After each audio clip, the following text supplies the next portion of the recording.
స్వచ్ఛ భారత్ కార్యక్రమంలో భాగంగా GHMC commissioner ఆదేశాల మేరకు మంగళవారం కుషాయిగూడలో హర్ ఘర్ తిరంగా కార్యక్రమాన్ని Kapra circle assistant medical officer Madhusudana Rao జాతీయ జెండా ఊపి ర్యాలీ ప్రారంభించారు.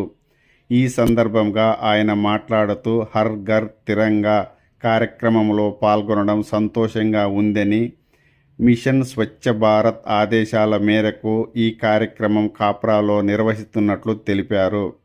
శానిటరీ సూపర్వైజర్ సుదర్శన్ మాట్లాడుతూ పారిశుద్ధ్య కార్యక్రమాలపై ప్రజలకు అవగాహన కల్పించే విధంగా పరిసర ప్రాంతాలలో చెత్తా చెదారాన్ని తొలగించి పారిశుద్ధ్య నిర్వహణపై అవగాహన కార్యక్రమాలు నిర్వహించినట్టు తెలిపారు.